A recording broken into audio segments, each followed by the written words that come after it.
All right, welcome. Today we're going to talk about something that sounds, well, a little crazy in the world of AI.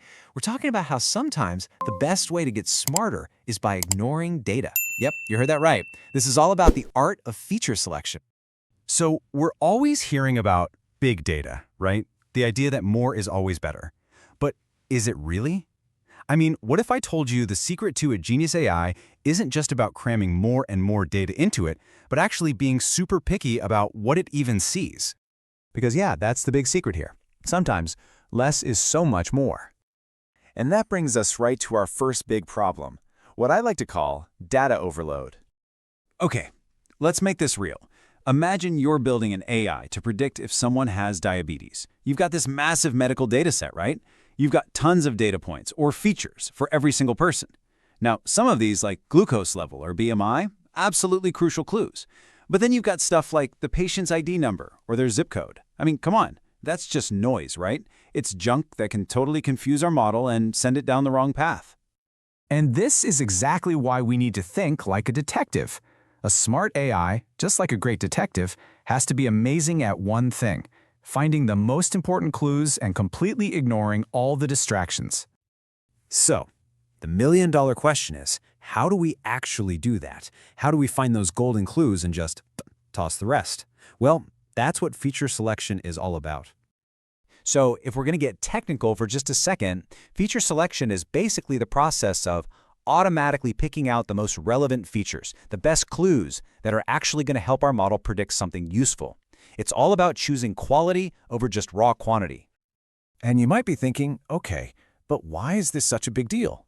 Well, the payoffs are huge. For starters, your models train way faster. They also tend to be more accurate, and, this is a big one, it helps prevent this thing called overfitting. That's where your model gets so confused by all the noise that it starts memorizing the distractions instead of learning the real patterns. Oh, and bonus, the results are just way easier for us humans to understand. It's a total win-win-win. So, what's in our data detectives toolkit? How do they sift through all this evidence? Well, it basically comes down to three main methods. Let's break them down. First up, we've got what I call the quick background check. Think of this as our detective's initial sweep of the crime scene to identify the obvious suspects. These are known as filter methods. What they do is pretty simple. They use statistical tests to rank every single feature based on how much it relates to the thing we're trying to predict. And the key thing to remember here is this happens before you even start training a model. It's like a pre-screening, just to see what looks promising. So, what's the good news? It's incredibly fast, super efficient. The bad news? Our detective is looking at each clue totally by itself, in isolation, so they might miss how different clues could be connected or interact with each other. Okay, so after the background check, it's time for the full investigation. Now we're getting serious. We're starting to really test some theories. This brings us to wrapper methods. Now here's what happens. We actually use a predictive model to test out all these different combinations of features. It's kind of like our detective trying out different teams of suspects to see which group's story actually holds up. The model just keeps training over and over again with different subsets of features to see which group gives the best performance. This approach is fantastic at finding the absolute best combination of clues because now our detective can see how they all work together. But you can probably guess the downside. Testing every single one of those combinations, it is so slow and takes a ton of computing power. It's really expensive. And that brings us to our third and final method, the undercover operation. This is where our data detective gets really clever. These are called embedded methods. And here's the cool part. The feature selection is built right into the model's training process. So the model is actually learning which features are important as it's being built. It's like our detective is identifying the key culprits at the same time they're solving the case. These methods, they strike a really nice balance between performance and efficiency.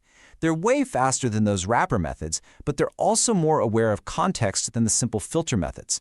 The only real catch is that what our detective finds is totally tied to the specific model they're using for that case. So this table gives us a perfect snapshot of our detective's toolkit. Let's just pause here for a sec. You've got filter methods on one side. They're lightning fast, great for a first look, but they kind of miss how clues might work together. Then way over on the other side, you've got wrapper methods. Super thorough, testing every possible angle to find the absolute best team of clues. But man, they take forever.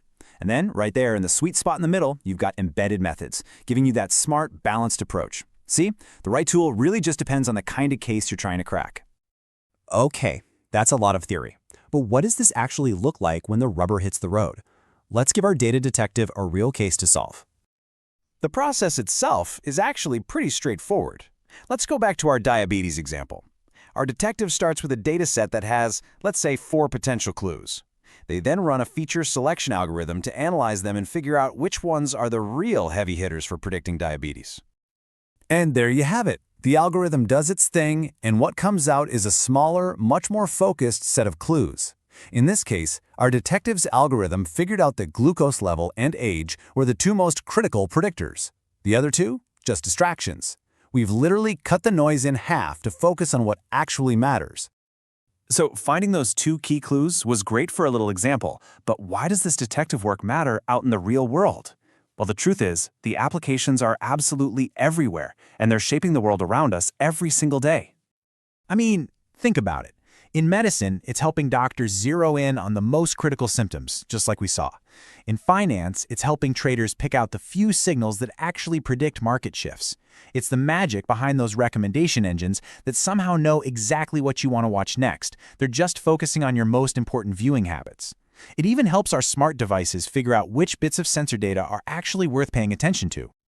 Look, we are living in a world that is practically drowning in data. The challenge isn't just about collecting it anymore, it's about making sense of it. And as we've just seen, sometimes the most powerful insights come not from what we find, but from what we learn to ignore. So that leaves just one question. What's the next great discovery that's out there waiting to be found just by ignoring the noise?